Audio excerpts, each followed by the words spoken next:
All right, y'all, welcome back. Another week, another video.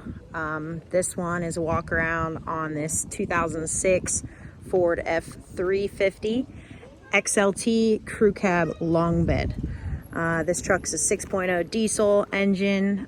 It is bulletproofed. It does have ARP head studs. It has a bulletproof EGR cooler and a bunch of other upgrades, which we'll go through. So obviously, as you can see, it's on about an 8-inch FabTech lift, giant coilover shocks, 37-inch Nitto Terra grapplers, which are in excellent condition. And I think these are 20-inch wheels. Yeah, they're 20s. It's got lots and lots of aftermarket parts on it. So point of this video, obviously, is we'll go through all the little cosmetic blemishes and things of that nature, as well as any of the upgrades, what we did to the truck as far as reconditioning and repairs are concerned, and then functionality of all the electronics and everything like that. So first of all, this is a California truck. The blue on the hood and the roof did not fare too well. It does have clear coat fade on the hood. Primarily, it's the worst in the middle and in the back. The bumper cap is not in bad shape, but it is, the clear coat's pretty faded on it. The sides of the truck and everything are good. I'll get up here on the roof in a minute. So this truck has 193,000 miles on it. I'm sorry, 194. Just rolled 194. It's got Fox shocks in the rear. Exhaust wise, it's got an aftermarket muffler. I think it's a MagnaFlow catback setup. Catalytic converter is still intact. Has these big track bars. Has, aside from the engine upgrades, it has a deep, a Mag High-Tech deep transpan, which is real nice. Underneath, all real nice. It has these amp steps, which quite frankly it really needs because it's so tall. No rust at all whatsoever on the truck. Like I said, it's a California truck, so it does have fifth wheel rails in the bed as well. Has some paint chips, little stuff here on the tailgate. Bumper's in good shape, no dents or anything on the bumper. Little ding right here.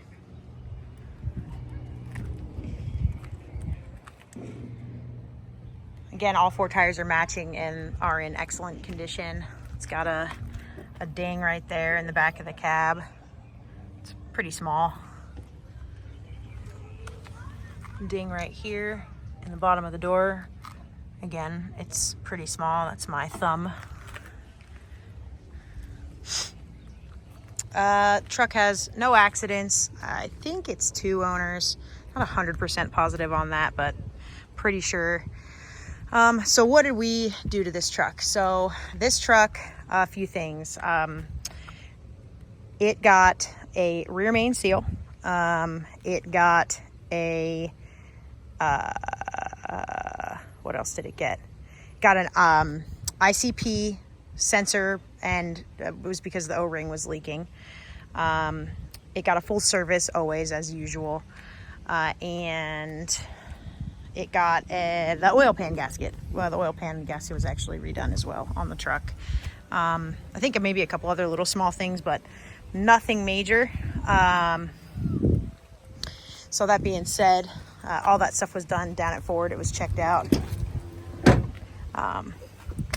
It running in good condition. Aftermarket door speakers, as you can see here. This towel's just here because truck just got the seats shampooed, and the seats are a little wet. Quite frankly, I don't want a wet butt. So it's got this turtle shell or whatever you want to call it, aftermarket crap on it. It doesn't look terrible. It's not my first choice, but it's not awful.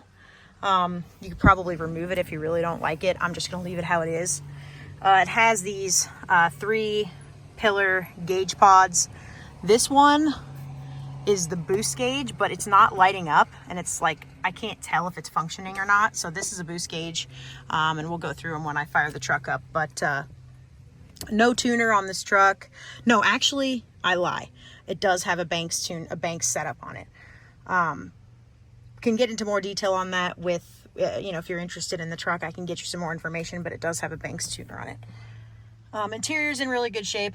No rips, tears, major stains, or anything like that. Headliner's in good shape.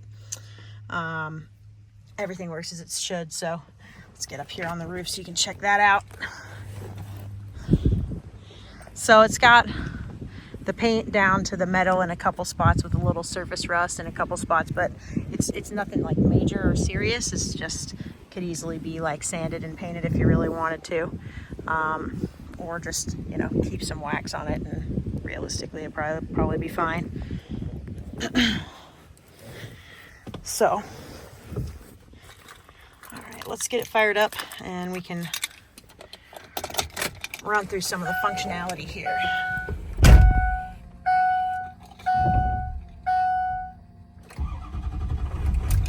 All right. So yeah, someone tried to message me and I tried to make it stop talking to me in my ear and pause the video. So we're gonna have a two-piece video here, but yeah, just fired the truck up. As you can see, the engine is cold. I only took a short drive to come take this video, which is right down the street from my house. 194,040 on the odometer. This here is the pyrometer. It does function as it should. EGTs actually seem very reasonable on it. This is the trans temp. Appears to function also as it should. Never gets hot, at least from what I've seen. Aftermarket Pioneer head unit. I think it's wired into the little screen back there. Don't know how to use it. I don't know who watches DVDs anymore, quite frankly, but hey, if you want to, you can figure it out on your own. So first we'll go ahead and throw it in 4-wheel drive, and down into 4-low. Okay, out of 4-low, back up into park, and out of 4-wheel drive. Air conditioning blows nice and cold, works on all levels.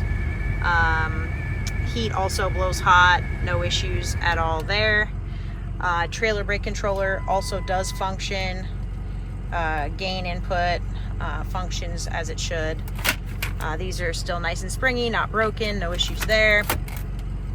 This is a little, you know, older or whatever. It works how it should. No issues with the center console. Everything's pretty standard. So since this is an XLT, it doesn't have a power rear window. It doesn't have like the steering wheel controls like, you know, some of them do. It's a little bit more basic, but it's not too much in these years. Tow haul, and then do the windows.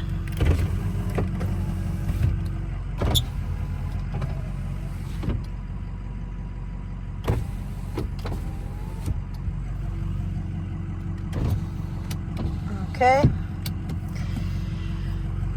Try to see if I can get some FM radio playing here so you guys can see that it works. It's nice and fuzzy, but it works. All right, there's the volume. Okay, so now go ahead and pop the hood and go through some of that stuff. You guys are gonna have to be a little bit patient with me because this truck is very tall and I am not very tall. Door locks. Those all function how they should. Power seat.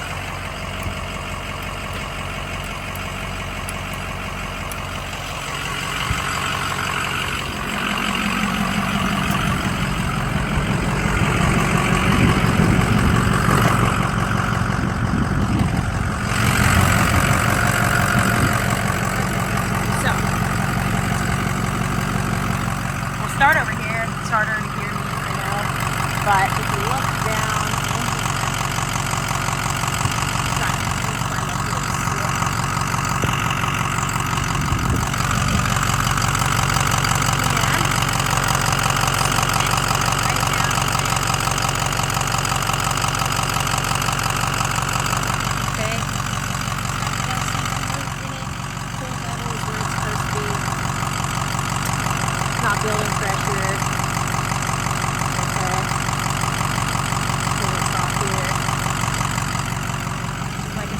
my videos. Nothing yucky on the bottom of the cap, cord cap, all really important. Coolant shouldn't look or smell like anything other than coolant. I always love it when I see a truck come in that already has ELC in it. That means that the person who had it is pretty knowledgeable. So what is ELC? ELC is extended life coolant. They use it in big heavy duty trucks. But it's easy to get the 6 and it's your diesel coolant filtration setup. Got this aftermarket charge tubes, AFC, upper intake,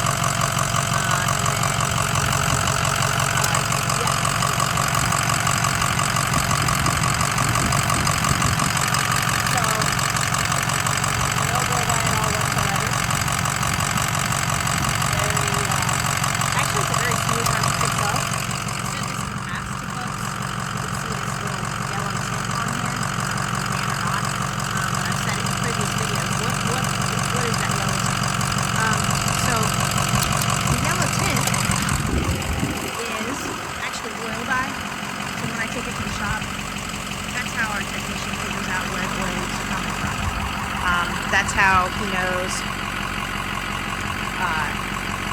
what like he uses a black light basically once he runs the truck with oil dye in it, and so he's able to see where the oil leak's coming from. In this particular case, it was oil pan gasket and the rear main seal. So we did go ahead and have both of those replaced. The truck is no longer leaking any fluids at all, and you know, is really in excellent running condition. It's got these FabTech steering dampers, FabTech paint shocks, 4.0s, which is pretty crazy.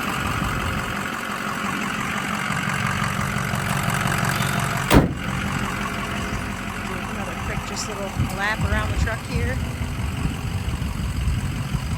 One thing that I will say, okay, you guys, this truck is a big truck.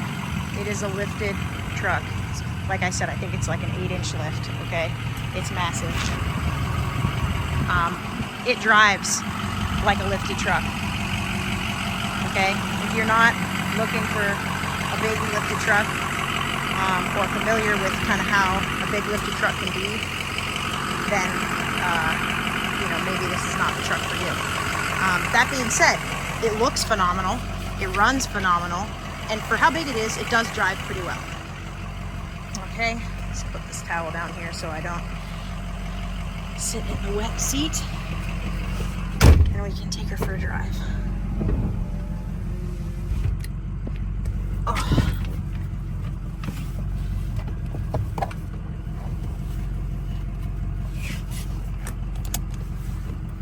Okay, so, yeah, let's give her a go here. This is all nicely aligned. A lot of the time you see the pin for the shift indicator that's like all out of alignment, but in this case it's actually decent. So the steering turns smoothly. It doesn't, you know, it's not hard to turn by any means, nor is it like extra loose or anything like that. The steering is decent for a big truck. The truck has lots of power. I'll start with that. Given the upgrades that it's got. Again, I can get more deep into that. I'll get more information. Chris knows more about that than I do. But yeah, this thing's huge and it's fast. Oof. Foot slipped off the gas. Always. Try to see if I can get a little smoke.